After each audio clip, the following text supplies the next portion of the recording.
It's an NBA Chase or Fade edition of NBA Chase or Fade. So agree or disagree with the following DFS and Sportsbook plays on tonight's 6-game NBA slate. Highest priced guards tonight, Steph Curry, 10-7. Fred VanVleet, 9-6. VanVleet has put up over 50 DK fantasy points in 7 of his last 8 games. So chase or fade, rostering VanVleet over Curry, Garion. I'll chase it more in the sense of I'm just willing to pay down at point guard tonight, or pay down slightly at point guard tonight.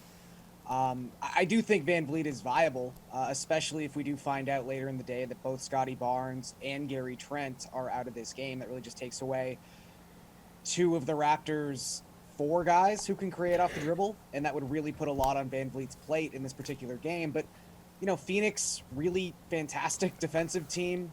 Memphis, who Steph Curry is going up against, also top 3 in defensive rating across their last 15 games.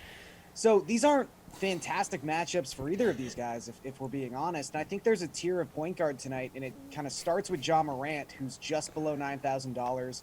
I think it involves D'Angelo Russell, and then it also involves Shai Gilgeous-Alexander, who is just dirt cheap tonight for what he's been for most of the season. I know he's in a bit of a shooting slump right now, but if I can get SGA for less than $8,000, I just think that's the guy I want at point guard, let alone VanVleet or Steph Curry. Nick, Curry 10-7 or VanVleet at 9-6? If it's one or the other, I'm going VanVleet. I mean, Stephen Curry, cautiously, you never really want to pick against Stephen Curry, but we're now 21 games in to a streak where Steph Curry is shooting under 40%, dating all the way back to Thanksgiving. So, you know, he sprinkled in some big performances in there. He had that 46-point game against Memphis just before Christmas. He's had plenty of 30-point games.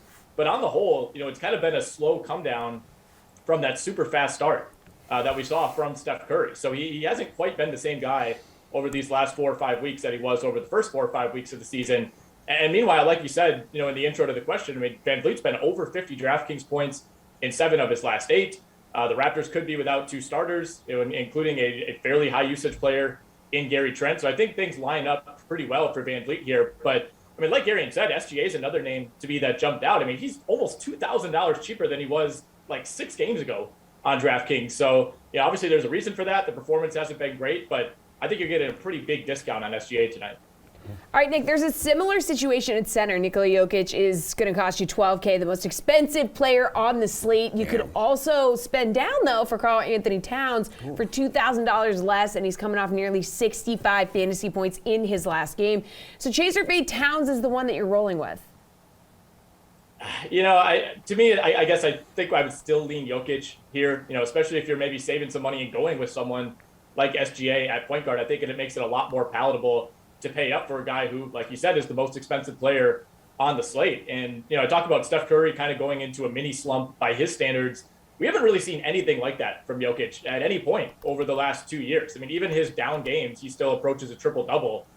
He was 8 of 21 from the field, kind of a rough game for the Nuggets against OKC over the weekend. And it felt like Jokic just didn't really have it. Still finished with 22, 18, 6 assists, and 1 steal. So his bad games are still like career best fantasy games for 95% of the league. So I really have no problem paying up for Nikola Jokic. All right, what do we think, Gary? And you just want to pay up here in this spot, or do you want to save the $2,000? Yeah, I have to echo what Nick was talking about. I think the one thing with Towns is just that level of inconsistency that you don't find with Jokic. I mean, we talk about all the time, like, oh, so-and-so is out tonight for Team X, and that's the reason that this guy, this superstar player, could possibly average 1.6 or 1.7 DraftKings points per minute. Jokic for the season, with no other caveat, is averaging 1.75 DraftKings points per minute. He is an absolute monster, and has been that way basically since the start of last season, where if there's been a very, very consistent knock on Towns, it's that he just doesn't take enough shots, and that's maybe not even his fault. This is now the second coaching staff we've been kind of talking about this with, but you know, this is someone who plays for a team where 3 different starters have a usage rate above 25%. I mean, the 3 games prior to his explosive performance against the Rockets, one of the easier matchups you could possibly draw as a big man, his usage rate was sub 27% in all 3 games. So I'm not saying Towns is a bad play by any means. I mean, 10K is a fair price, I think, for Karl Anthony Towns, but I just don't think he has those 95th percentile ceiling nights as often as Jokic does. And I think $2,000 isn't enough for me to separate these two guys in terms of who I'd want to play over Jokic. So I would just go with Denver's big man. All right, so who are you going to chase for some value on tonight's slate, Garion? So this is a fantastic slate in the sense that it's the first one in a very long time that I can remember that is not heavily impacted by COVID. It's kind of fun in that way. It's like a normal NBA slate. The downside to that is we don't have these obvious pockets of value like we've had the last basically month. I think the one team that's probably the most beat up in one specific area is the Los Angeles Clippers. They just don't have many wings available for tonight's game. Paul George is obviously still dealing with his elbow injury. Luke Kennard is in the health and safety protocols. Justice Winslow just joined him in the health and safety protocols. So you've got two guys on the Clippers, and believe me, trying to figure out the Clippers rotations the past 2 weeks have been headache-inducing. But I think Amir Coffey and Brandon Boston are both going to have to play somewhere in the realm of 25 to 35 minutes tonight. And both have shown the ability to be explosive scorers and to be really good DFS assets. So Coffey's 4,400, Boston's 3,700, and has a little bit more positional versatility. So maybe I lean Boston here, but I honestly think both guys are viable at their price point because the Clippers are just going to need bodies in tonight's game against the Nuggets. All right, Nick, which game are you going to target here for some value? Well, I'm going to target that same game, but look on the other side. And Garion's right. It does feel like the worst is behind us as far as COVID absences. Players are now emerging within like 4 to 5 days instead of what felt like 7 to 12 days for a long time. But we still have one, fairly meaningful COVID absence in Denver, and that's Will Barton, who entered protocols on Monday. So, to me, that opens up some value kind of at that shooting guard wing position.